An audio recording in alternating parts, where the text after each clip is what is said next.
नमस्कार दर्शकों, स्वागत है आपका हमारे YouTube चैनल पे। आज की वीडियो में हम वृश्चिक राशि के लिए बात करेंगे कि 2025 से आपकी क्या स्ट्रेटजी हो, किस तरह से आपको 2025 से चलना चाहिए।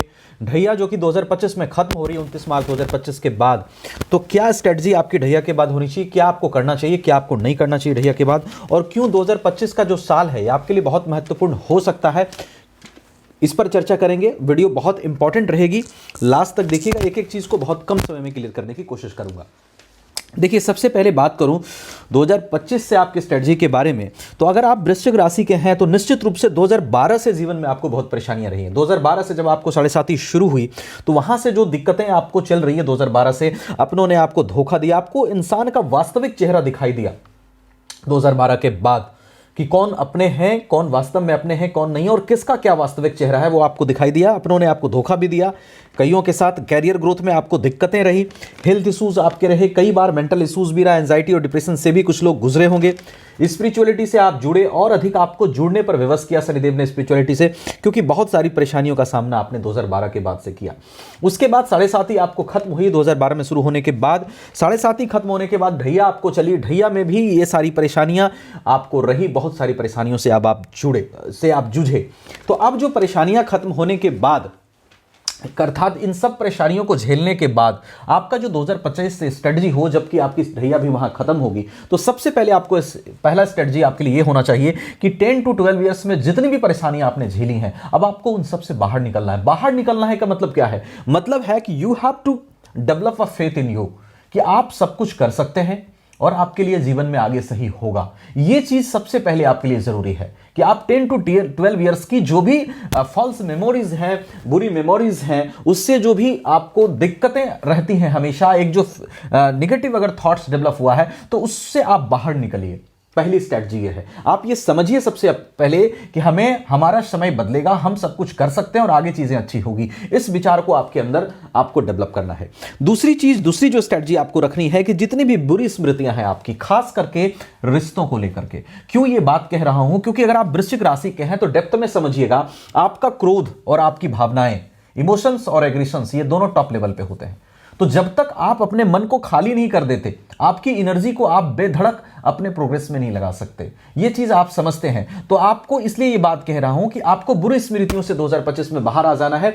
जो लोग जैसे थे, जिन्होंने गलतियां की, आप छोड़ दीजिए उनको, आप अपने जीवन में बढ़िए, आप अपने से सेलेक्टिव हो जाइए। आज के बाद आपको पता है कि किन लोगों के साथ आप चलना है, किन लोगों के साथ आपको नहीं चलना है। कंप्लीटली ये मैच्योरिटी आपके अंदर शनि ने डेवलप कर दी। तो जो आदमी अच्छे लगते हैं उनके साथ चलिए, नहीं लगते हैं टाटा बाय बाय कर दीजिए, और उन सब स्मृतियों से बाहर आ जाइए जहां लोगों ने आपको दुखी किया है, क्योंकि उसको पकड़े नहीं रहना है। आप उनको छोड़ दीजिए, लेट द गॉड डिसाइड कि उनका क्या होगा। ठीक है, अब आप अपनी एनर्जी को फोकस करके अपनी सक्सेस पे लगाएं। हां, मैंने बता दिया आपको, बुरे लोगों से आपको नहीं जुड़ना है, अच्छे लोगों को लेकर के चलना है, और वो मैच्योरिटी आदमी को पहचानने की अब आपके अंदर बहुत अच्छे से आ चुकी है, तो उसका आप इस्तेमाल करिएगा।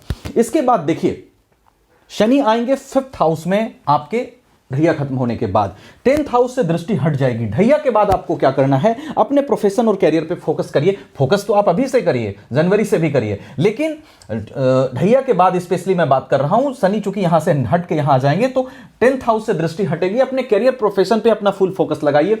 जो भी काम आप कर रहे हैं उसको ईमानदारी से करें, उसमें अपना फुल फोकस दें। नेगेटिव थॉट से बाहर आए कि मुझे प्रोग्रेस नहीं मिल सकता, क्योंकि ढैया के बाद यहां से जब दृष्टि शनि की हटेगी तो प्रोफेशन में आ रही परेशानियां आपकी खत्म होती हुई दिखाई दे रही है और कैरियर ग्रोथ के चांस अच्छे बनेंगे। दूसरी चीज जो ढैया के बाद करनी है, 6th हाउस से शनि की दृष्टि हटेगी, तो हेल्थ इश्यूज, वहां पे नीच दृष्टि पड़ रही थी, हेल्थ इश्यूज से, एंजाइटी से निकलने की संभावनाएं अच्छी रहेगी। आप उन सभी चीजों को करिए ढैया के बाद, जो आपको अभी से करिए, लेकिन ढैया के बाद स्पेशली करिए, क्योंकि वहां से आप निकलने के चांस आपके बढ़िया बनेंगे। तो जो भी चीजें आपको एंजाइटी से, डिप्रेशन से बाहर निकाले, योगा है, प्राणायाम है, संगीत सुनिए अपनी पसंद की, योग निद्रा का अभ्यास आप रात में कर सकते हैं।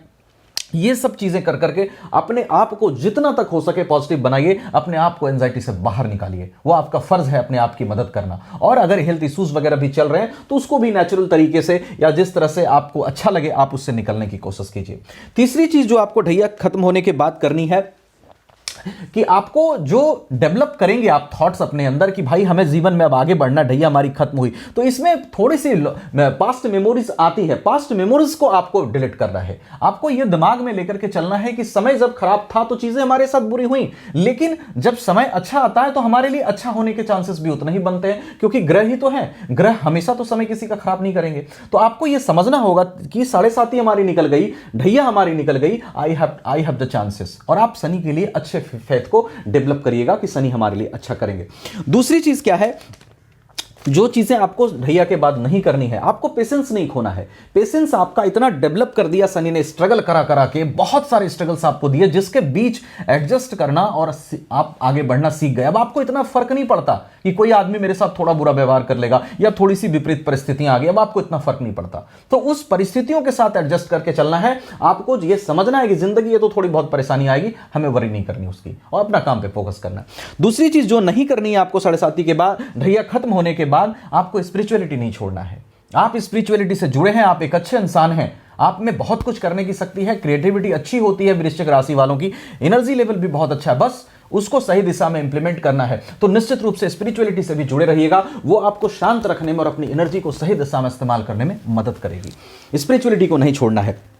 और तीसरी चीज जो नहीं करना है वो है सब पे ट्रस्ट नहीं करना है। आपको पता है, ट्रस्ट अब सोच समझ के आप करिएगा।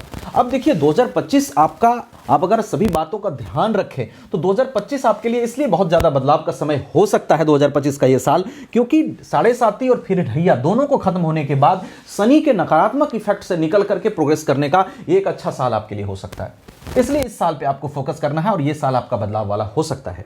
तो इसी वजह से आपको इन सब बातों का ध्यान रखना है। अगर आप वृश्चिक राशि के हैं तो निश्चित रूप से उन लोगों में से हैं जिसमें इमोशन और एग्रेशन कमाल का होता है, दोनों का जबरदस्त समन्वय आपके अंदर होता है। जिस पे दिल आता है उसके लिए तो सब कुछ करने को तैयार रहते हैं, लेकिन जिस पे दिल नहीं आता है, जो आपके साथ गलत कर रिवेंज लेने के लिए भी बहुत मन आपका उत्सुक रहता है, लंबे समय तक माफ नहीं कर पाते, लेकिन आपको इस चीज से बाहर आना है। और एनर्जी लेवल कमाल की है, शिव जी से थोड़ा सा जुड़िए। भगवान शिव की आराधना आपको शांत रहने में और आगे बढ़ने में मदद करेगी। और निश्चित रूप से ये एक ऐसा प्रभाव है जो मैं आपको शनि के गोचर से बताया। शनि के साथ साथ शनि का प्लेसमेंट आपकी कुंडली में कैसी है, बाकी सभी ग्रहों की स्थिति क्या है, महादशा किसकी चल रही है, अंतरदशा किसकी चल रही है, अष्टक वर्ग और आपका जाकर के षट बल में ग्रहों की स्थिति क्या है, इन सभी बातों पर आपका प्रेडिक्शन निर्भर करेगा। तो निश्चित रूप से अपनी कुंडली भी एक बार जरूर दिखाइएगा अपने सभी कंप्लीट इंफॉर्मेशन के लिए और रेमेडीज के लिए। हमसे दिखाना चाहें, मेरा व्हाट्सएप नंबर आपको वीडियो डिस्क्रिप्शन में मिलेगा, आप वहां कॉन्टैक्ट कर सकते हैं। वीडियो अच्छी लगी हो तो लाइक शेयर करके चैनल को सब्सक्राइब जरूर कर लीजिएगा, क्योंकि मैं हमेशा कोशिश करता रहता हूं कि आपको कम समय में अच्छी से अच्छी जानकारी दे सकूं। Thank you so much.